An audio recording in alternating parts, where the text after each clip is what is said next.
In the 8th century, a merchant in Cairo handed a bag of gold to a man he barely knew, received a single word in return, and walked away.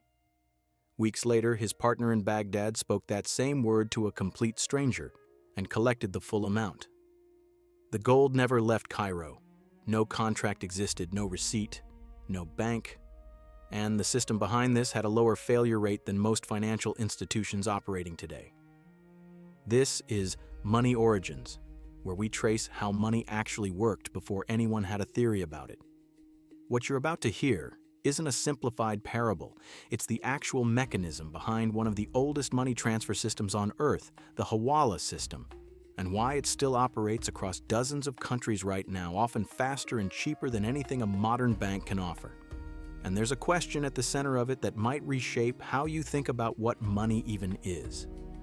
Picture Cairo, sometime around the 9th century. The Silk Road is humming.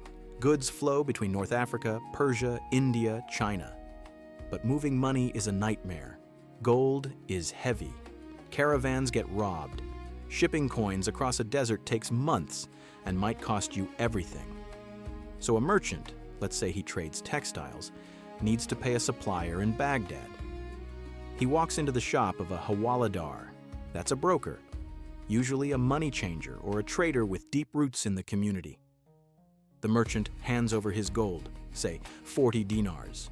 The Hawaladar gives him one thing, a code word. Could be anything, a phrase, a name, a number. The merchant sends a letter to his partner in Baghdad. Just the code word, no amount, no details. His partner walks into a Hawaladar's shop in Baghdad, says the word, and receives the equivalent sum. 40 dinars. Counted out. Done. Here's what matters. The gold never moved. It stayed in Cairo. The Hawaladar in Baghdad paid out of his own pocket. And now the two Hawaladars, Cairo and Baghdad, have a debt between them. They settle it later, sometimes through reverse transactions, sometimes through trade goods moving the other direction. No contract, no court enforcement, no regulator, just a verbal agreement between two men who would rather lose money than lose their reputation. Now, if you're thinking this sounds fragile, you're not wrong to wonder. A system built entirely on trust seems like it should collapse the first time someone cheats. But Hawala didn't collapse. It scaled across continents. It outlasted empires. The reason is that the Hawaladar network was self-regulating in a way that's almost ruthlessly efficient. If a single broker failed to honor a transaction, even once, he was finished. Not fined, not sued. Finished. The entire network would cut him off. No second chances. Quick note, what I'm describing here is the historical and cultural mechanism. This isn't financial advice, and regulations around informal banking vary widely by country. That system of communal accountability meant the default rate was remarkably low. Some historians who study Islamic banking and remittance history estimate it ran more reliably than the formal lending institutions that came centuries later. And it scaled because every Hawaladar had a direct, personal incentive to stay honest.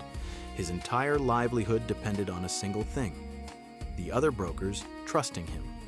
There were no offices, no paperwork to forge, no bureaucracy to hide behind. Your word was your infrastructure, and that infrastructure moved money from Cairo to Baghdad, from Delhi to Samarkand, from Mogadishu to Canton, along every artery of medieval trade. Here's where it gets uncomfortable for the modern financial world. Hawala didn't die. It didn't become a museum exhibit. As of today, millions of people, particularly migrant workers sending money home, use Hawala networks or systems built on the same principles. Across South Asia, East Africa, the Middle East, it remains one of the most common ways to send remittances, and the economics are blunt. A major remittance company might charge 8, 10, 12% to send money from London to Lahore. A Hawala transfer often costs a fraction of that, sometimes under 2%. It's faster too, often same day, sometimes same hour. Modern banks move your money through a chain of intermediaries, compliance layers, and correspondent accounts, each one taking a cut and adding delay. The Hawala system, even the modern version, still runs on the same ancient principle: two brokers, a code, and mutual trust. The technology around it has changed. Phones replaced letters, messaging apps replaced couriers, but the core mechanism is identical to what worked on the Silk Road. So come back to that merchant in Cairo. He handed over gold and received a word. His partner, 1,000 miles away, spoke that word and received the same value. No gold traveled, no institution guaranteed it, just trust, encoded in a single password. And that might be the most honest definition of money anyone has ever accidentally created. Not the gold, not the paper, not the ledger, the trust. Worth keeping in mind, Hawala operates in legal gray areas in many jurisdictions today, so this is history and context, not a recommendation. If this changed how you think about what money actually is, leave a like. It genuinely helps more people find this. And if you're not subscribed to Money Origins yet, there's more here that goes deeper into the systems behind the systems. I think you'll find it worth your time.